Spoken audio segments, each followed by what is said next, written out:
हल्की सी संध्या हो रही है, सूर्य अस्ताचल को जा रहे हैं, यमुना जी कलकल करके बह रही हैं और कलकल करती यमुना जी का जल कोमल कमल जैसे दिखने वाले चरण कमलों का स्पर्श करके बह रहा है। और वो चरण कमल भी कैसे हैं? त्रिभंग हैं, आपस में दोनों एक दूसरे से भिड़े हुए हैं, दोनों इस प्रकार मुड़े हुए हैं। और तभी ऊपर देखा तो कौन है? वनमाली, वन की मालाएं धार। अच्छा, वनमाली वेश का इतना सुंदर वर्णन गोसाई जी भागवत में किया गया। ये वनमाली एकमात्र ऐसा श्रृंगार है जो ठाकुर जी स्वयं करते हैं अपना। ठाकुर जी को पुष्पों का श्रृंगार, रत्नों का श्रृंगार, पाग आदि सब करते होंगे, लेकिन ये वनमाली जो ठाकुर जी हैं ये अपना श्रृंगार खुद करते हैं। कैसे? ठाकुर जी गैया चराने जाते हैं, वेणु गीत में या युगल गीत में कहीं इसका वर्णन आता है भागवत में। तो गैया चराने ठाकुर जी गए, ठाकुर जी का मन नहीं लग रहा, अब गैया तो चर रही हैं, ठाकुर जी क्या करें? तो ठाकुर जी अपना मन लगाने के लिए वन में जाते हैं, कहीं से कुछ बेल तोड़ करके अपने सिर पर बांध लेते हैं, कहीं से कोई लता गुल्मों को अपने हस्त कमल में, भुजाओं में, यहाँ पे कटी में बांध लेते हैं, गले में पहन लेते हैं, कानों के ऊपर लगा लेते हैं, कानों के नीचे घुमा घुमा के ऐसे बेलों को, तो बेल लताएं होती हैं उनको ऐसे घुमा घुमा के पहन लेते हैं, कानों पे, गले में बांध लेंगे, कमर में, पैरों में, घुटने में, पूरे वनमाली बन गए ठाकुर जी। अब ऐसे लग रहे हैं हरी हरी घास के बीच में सांवरे सलोने लाला बैठे। और फिर ठाकुर जी क्या करते हैं? गैयाओं को बुलाने की एक टेर है ठाकुर जी, वो टेर ठाकुर जी वंशी में बजाते हैं। वो टेर सुनते ही गैयाओं को पता चल जाता है कि लाला अब नंद भवन जावे के काजी बुला रहे हो, वापस चलो। तो जो जहां होती है वहां से दौड़ाती है। ठाकुर जी ने आज टेर असमय में बजा दी, मतलब समय भी हुआ नहीं जाने का और ठाकुर जी टेर बजा रहे हैं। तो गैयाओं ने उठाई अपनी पूंछ, कान किए सीधे, भैया लाला कैसे बुला रहे हो? जैसे ही जाके सबने देखा तो सघन कुंज है और सघन कुंज में वनमाली वेश में ठाकुर जी खड़े हैं। गैयाओं ने जब ठाकुर जी के अंग प्रत्यंगों पर घास फूस पत्तों को देखा, सब दौड़ करके गईं। अब चारों तरफ से गैया ठाकुर जी को घेरे खड़ी हैं। कोई ठाकुर जी की कमर की घास खा रही है, कोई ठाकुर जी के कान के पास। अब ठाकुर जी को जैसी गैयाओं की जीभ छुपती है, सोई ठाकुर जी ऐसे करते हैं, अपने आप को बचाते हैं और उनके रोंगटे खड़े होते हैं, कभी यहां भागे कभी वहां भागे, गैया ऊपर चढ़ जाए ठाकुर जी के। ऐसे ठाकुर जी अपना मन लगाते हैं। भागवत में इतना सुंदर वर्णन है इस स्वरूप का ठाकुर जी का। तो वो रूप श्री जयदेव महाप्रभु को दिख रहा था, नेत्र बंद करके। गैयाएं चारों तरफ से घेर के लाल जी को चाट रही हैं, गुदगुदी कर रही हैं और लाल जी किलकिल करके हंस रहे हैं, कभी यहां भाग रहे हैं कभी वहां भाग रहे हैं। और जयदेव महाप्रभु के नेत्र सजल हो गए। बस उसी दिन से गीत गोविंद की अष्टपदियां लिखते हैं, भाव साम्राज्य में दर्शन करते हैं और उस भाव साम्राज्य में दर्शन करने के बाद कृत की गई उस गीत गोविंद को जाके जगन्नाथ जी को सुनाते हैं। जगन्नाथ जी को 56 भोग लगता है, जगन्नाथ जी को दुनिया भर की सामग्री चढ़ती है, लेकिन जगन्नाथ जी ऐसे ही रहते हैं। लेकिन जैसे ही गीत गोविंद का पाठ होता है, श्री जगन्नाथ जी के नेत्र बंद हो जाते हैं, झूमने लग जाते हैं, आनंदित हो जाते हैं ठाकुर जी। 56 भोग बिसरा देते हैं, दुनिया भर के श्रृंगार बिसरा देते हैं, लेकिन जयदेव महाप्रभु का गीत गोविंद आज भी इतना प्रिय है श्री जगन्नाथ जी को। अभी जगन्नाथपुरी में मेरी कथा थी, तो श्री जगन्नाथ जी का रात्रि में जब शयन होता है तो हमारे वृंदावन में और सब मंदिरों में तो ठाकुर जी का श्रृंगार उतार करके, बड़ा करके, हल्के श्रृंगार में ठाकुर जी को शयन कराते हैं। पर जगन्नाथपुरी एकमात्र ऐसा कृष्ण मंदिर है जहां पर ठाकुर जी संपूर्ण श्रृंगार धारण करके फिर सोते हैं। मैंने पूछा, मैंने भैया इतना श्रृंगार क्यों करें? बोले श्रृंगार करके कपाट बंद करके ठाकुर जी जगन्नाथपुरी थोड़ी रहते हैं, वृंदावन चले जाते हैं। श्रृंगार करके जाते हैं, वहां किशोरी जी समस्त गोपियां जो है रास मंडल में इंतजार कर रही होती हैं। यदि श्रृंगार में नेक भी कमी रह जाए तो किशोरी जी रूठ जाएं ठाकुर जी थे। या हमारे हम जगन्नाथ जी को पूरा सजा धजा के भेजते हैं, जाओ जाके रास विहार करो। तो श्री जगन्नाथ जी रात्रि में श्रृंगार करके सोते हैं। लेकिन श्रृंगार से पहले जयदेव महाप्रभु के द्वारा लिखा गया गीत गोविंद कपड़ों में अंकित करके ठाकुर जी को पहनाया जाता है। हमने कहा इसका क्या भाव है? बोले महाराज जी गीत गोविंद ठाकुर जी को इतना प्रिय है, ठाकुर जी को सबसे प्रिय रास, लेकिन उस रास से भी ज्यादा प्रिय गीत गोविंद। लेकिन किशोरी जी को नहीं बताते, नहीं तो किशोरी जी रूठ जाएंगे।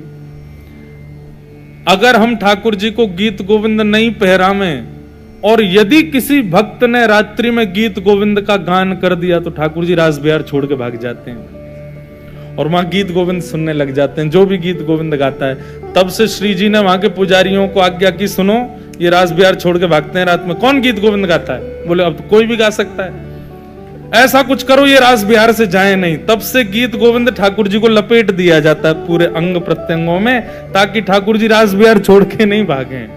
नहीं तो रात्रि में किसी ने गीत गोविंद गा दिया तो फिर किशोरी जी अकेली रह जा, मैं ठाकुर जी भाग जाएं दौड़ के, वहीं गीत गोविंद सुनने लगे। कितनो प्यारो गीत गोविंद। तो जयदेव महाप्रभु पर कितनी कृपा, उनके द्वारा रचित गीत गोविंद को ठाकुर जी इतना प्रेम करते हैं। उसके पीछे कारण क्या है? श्री जयदेव महाप्रभु ठाकुर जी की अंतरंग लीलाओं का वर्णन करते हैं गीत गोविंद। एक गीत गोविंद की अष्टपदी हम गा करके आज के उत्सव को विराम दें। सब लोगों के पास फोन है, नहीं हो तो जिनको याद है वो मेरे संग गाओ। मंगल गीत गीत गोविंद का श्रुत कमला कुछ मंडल, सब लोग गाओ। आओ। अच्छा एक बात और, श्री नाभा जी एक बात कहते हैं, आप लोग एक प्रैक्टिकल करके देखना।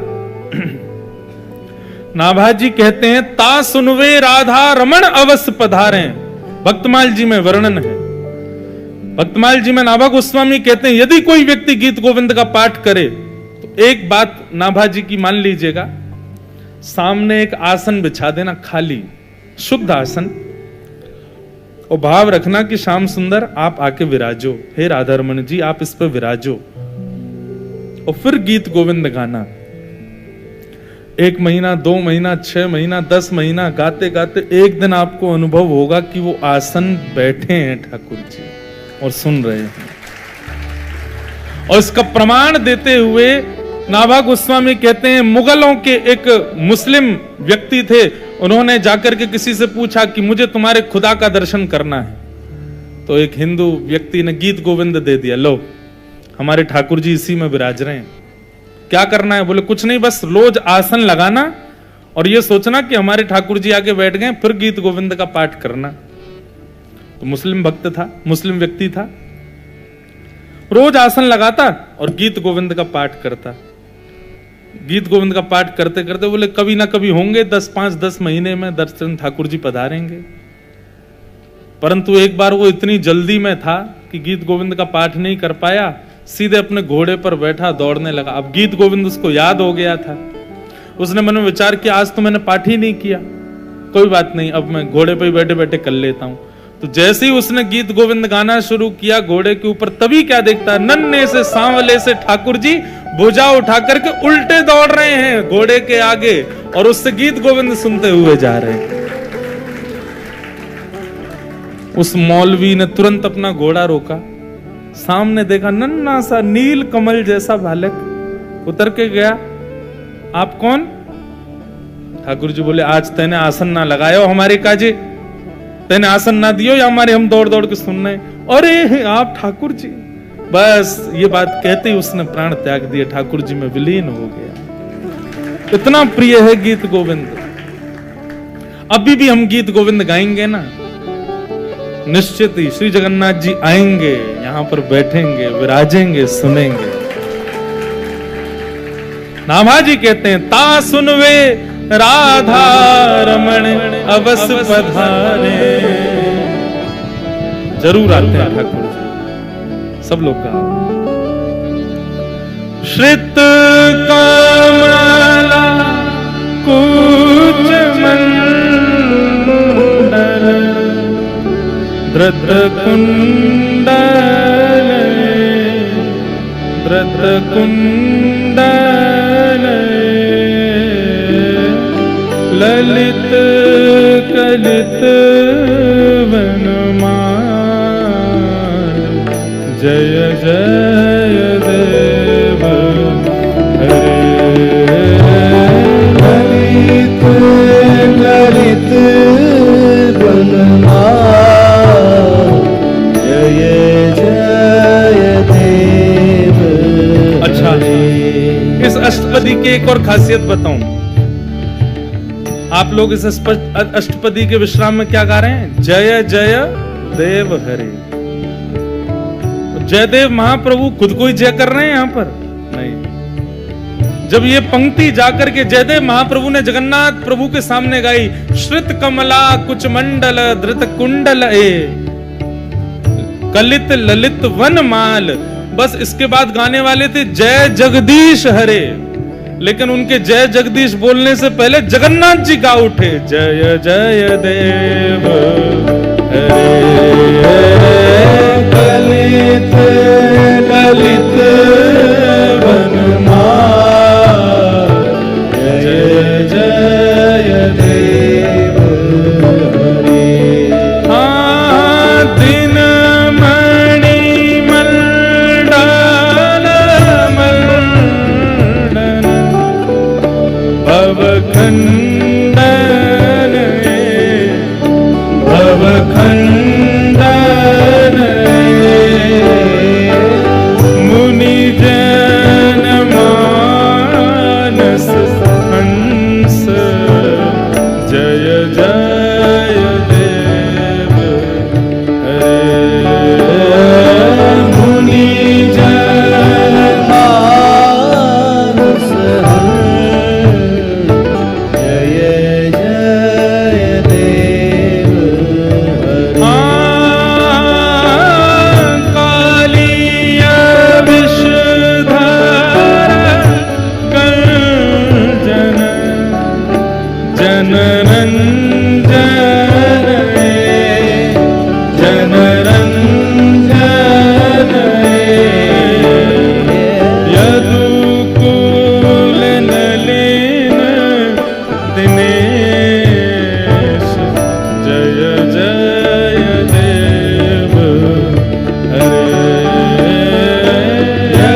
व्रत मंदार श्रीमुख चंद्र चकोर जय जय देव हरे श्रीमुख चंद्र चकोर जय जय देव हरे। हाँ प्यारी श्यामा मुख चंद्र चकोर जय जय देव हरे प्यारी श्यामा मुख चंद्र चकोर जय जय देव हरे। तव चरणं प्रणतावयम् इति भावये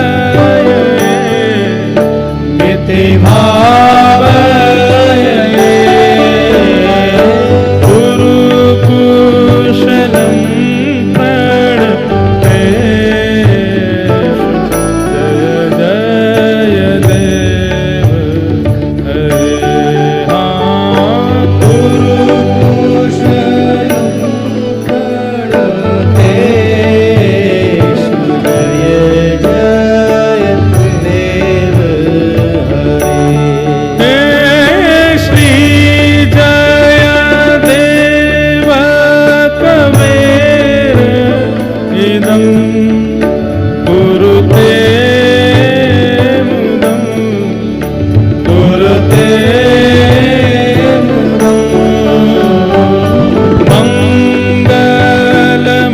मंगलमंजुल गीतं जय जय देव हरे मंगलमंजुल गीतं जय जय देव हरे। मंगलमंजुल गीतं जय जय देव हरे मंगलमंजुल गीतं जय जय देव हरे। श्री जगन्नाथ जगन्नाथ जगन्नाथ रक्षमा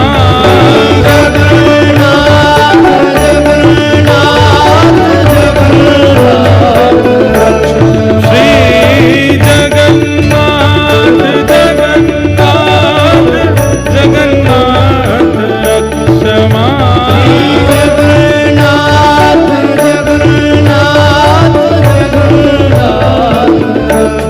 हे महाबाहो महाबाहो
श्री जगन्नाथ महाप्रभु की लीलाचल धाम की बलभद्र सुभद्रा की जयदेव महाप्रभु की सब संतन की जय जय श्री राधे।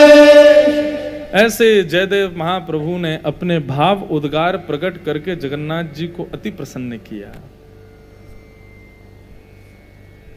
आज सायंकाल 5 बजे से नगर संकीर्तन होगा, सब पहुंचें। और कल भैया दिव्यदास जी के सायंकाल 6 बजे से श्री राधा नाम रस महोत्सव होगा, पहुंचें। रस महोत्सव का विश्राम 20 को होगा। आप सब लोग आज शाम को एक तो नगर संकीर्तन में भी पहुंचें और कल होगा उत्सव का विश्राम सायंकालीन 6 बजे से यहाँ उत्सव, उसमें भी आप सब लोग पधारें। हमारी तरफ से भी हाजिरी लगा देना उत्सव में। कौन कौन लगावेगो भैया? जिनने हाथ ऊपर नहीं किए करो, सब आइयों और सब लोग आकर के हमारी तरफ से भी लाल जी के उत्सव के विश्राम में सब लोग आनंद कराना। तो बंधुओं, जयदेव महाप्रभु की तरह कुछ ना कुछ भाव निर्माण किया करो। ठाकुर जी हमारे ब्रज में कहते हैं, रसिक प्रीतम हित चित्त की बातें श्री गिरधारी जी सो कहिए, तलेटी गोवर्धन की रहिए। ठाकुर जी को आपकी चित्त की बातें सुनना बहुत बढ़िया लगता है, हम वो ही नहीं बताते। हाँ, चित्त में बातें ही संसार की हैं तो फिर क्या बताऊं मैं। कुछ प्रिय भाव निर्माण किया करो एकांत में ठाकुर जी की सेवा में बैठ करके, और वो ठाकुर जी को सुनाया करो। ठाकुर जी बड़े प्रसन्न होते हैं चित्त की भाव सुन करके। सबने अपने चित्त की वेदना बताई, मीराबाई हो, सूरदास हो, तुलसीदास हो, जयदेव महाप्रभु, सबको सुना ठाकुर जी ने। हमको नहीं सुनेंगे? निश्चित सुनेंगे। हमने श्री राधा रमन लाल जी को सुंदर राधा रमणम हरे हरे सुनाया, सुनते हैं कि नहीं? खूब सुनते हैं राधा रमन जी। हमने वृंदावन रसामृत अपने गिरधर लाल जी को सुनाया, खूब सुनते हैं। गोवर्धन वासी सांवरे गोवर्धन नाथ जी को सुनाया, सुनते हैं। अपने हृदय के भाव प्रकट करो, ठाकुर जी को सुनाओ। ठाकुर जी को वो बहुत प्रिय है, बहुत भाव से सुनते हैं। बस जयदेव महाप्रभु का बहुत सुंदर प्रसंग है। अब संपूर्ण कहेंगे तो 20 का उत्सव भी हम ही अटेंड करके जाएंगे, नहीं तो फिर तो उसके लिए अब 24 सितंबर को रात्रि में मैं आ जाऊंगा। 24 सितंबर को तो वैसे कथा पूरी होगी बरगढ़ में, उड़ीसा में। वहां से कथा करके वही रात में 2-3 बजे आएंगे हम। और 25 सितंबर से इसी अग्रसेन भवन के दूसरे वाले हॉल में भागवत की कथा होगी। कौन कौन आएगा? वाह, जय हो। सबको बारंबार प्रणाम है भैया, खूब भाव से पधारो। उसी बीच में एक दिन नगर संकीर्तन होगा। हमारे दिव्य भैया और सब इनका परिकर मिलके 30 को, अच्छा हाँ, तो भैया 30 सितंबर को प्रभात फेरी नगर संकीर्तन होगा। यहीं जो 24-25 से जो कथा होगी 1 तारीख तक, उसमें 30 तारीख को नगर संकीर्तन करने हम भी चलेंगे, आप सब भी चलियो। खूब बढ़िया आनंद से नाचते गाते भये पूरे हिसार में महाराज वृंदावन को भूकंप आ जाए, ऐसा कीर्तन करेंगे। जितने सो रहे होंगे सुबह 5:30-6 बजे सबको उठाए आएंगे। ठाकुर जी का नाम गुणगान ऐसा गाएंगे, ऐसा गाएंगे, ऐसा गाएंगे कि उस दिन की कथा ही हमसे गला बैठ जाए, इतना गाएंगे। हाँ, खूब भाव से ठाकुर जी का नगर संकीर्तन हिसार की भूमि पर करेंगे। हमारे दिव्य भैया का बहुत सुंदर भाव, इनको ठाकुर जी खूब कृपा करें। ऐसा मधुर आपका कंठ, वैसा ही मधुर स्वभाव, ठाकुर जी कृपा बरसाए रखें इन पर। ऐसे ये मधुर भाव अपने प्रस्तुत करते रहें आप सबको। आना, हमारे लाल जी तो बड़े प्रसन्न हो गए इनको सुन के। अब लाल जी इनको समय समय पर बुलाते रहेंगे और अपनी भाव सेवा करवाते रहेंगे। दिव्य भैया को बस यही हमारी प्रार्थना है। ये और हमारा पूरा निताई गौर परिवार जिसने ये सुंदर 3 दिवस का भक्ति चरित्र कार्यक्रम रखा, सबको बस हमारी प्रार्थना, राधा रमन लाल जी ऐसी कृपा करें आप सबको अपने संपूर्ण जीवन में मृत्यु से पूर्व ठाकुर जी का साक्षात्कार हो जाए, ऐसी ठाकुर जी से प्रार्थना। बंधुओं, जो मृत्यु का इंतजार कर रहे हैं कि वाकई बाद ठाकुर जी को देखेंगे, बैठे रह जाओगे, कुछ नहीं हो पाएगा। भजन करके इतने प्रसन्न राधारमण जी हो जाएंगे कि मृत्यु के बाद ठाकुर जी दिखेंगे, कुछ नहीं मिलेगा। किसी एक भक्त के बारे में आप मुझे बता दीजिए कि उसने मृत्यु के बाद दर्शन किए ना? सबने जीते जी दर्शन किए, तो हम मृत्यु की प्रतीक्षा क्यों कर रहे हैं? तो हमारी तो यही प्रार्थना है, नाथ कृपा करना, बस अंतिम श्वास निकल रही हो, इतना तो कहना स्वामी, जब प्राण तन से निकले, गोविंद नाम लेकर, जब प्राण तन से निकले। श्री गंगा जी का तट हो, यमुना का वंशीवट हो, मेरा राधा रमण निकट हो, जब प्राण तन से। तो प्राण निकले भैया, उससे पहले श्री राधा रमण साक्षात प्रकट हो जाएं, चलते फिरते नैन मटक्का करते लाल जी हमको दिख जाएं। बस यही प्रार्थना। आप सबको ठाकुर जी खूब कृपा करें, हिसार वासी ऐसे ही प्रेम लक्षणा भक्ति में डूबे रहें। दास ने 3 दिवस की कुछ सेवा टूटी फूटी वाणी से की, त्रुटि हुई हो तो आप क्षमा करें। आप सबको लाल जी का खूब प्रेम प्राप्त हो, खूब रस प्राप्त हो।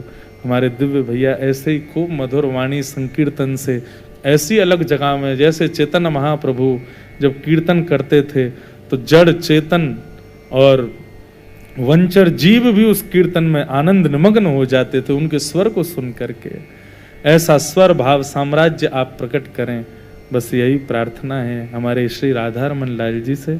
आप सबको बहुत बहुत जय श्री कृष्ण, जय सिया राम, जय राधारमण लाल, जय गिरधर लाल, जय श्रीमन नारायण। निताई गौर, निताई गौर, जय जय श्री राधे। और एक जय जयकार और सिखा जा रहे हैं हम। अगली बार जब हमारे लाल जी आए तो क्या बोलना है?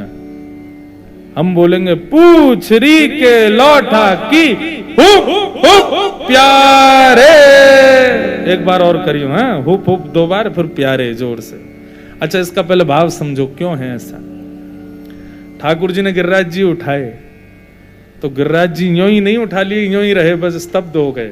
गिरिराज जी कभी बेचारे इतकू जामे, कभी इधर को जामे, बीच में ठाकुर जी खड़े तराजू की तरह ऊपर नीचे हो में गिरिराज जी।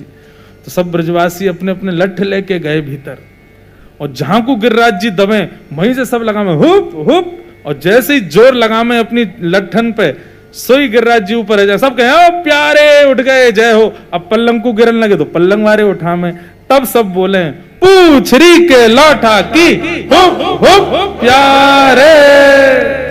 तो या जय जयकार से हमारे गिरधर लाल जी बड़े प्रसन्न रह जाएं, बोले वाह भैया, मैं अकेलो गिरिराज जी ना उठा रहा हूं, सब लोग मेरे संग साथ दे रहे हैं।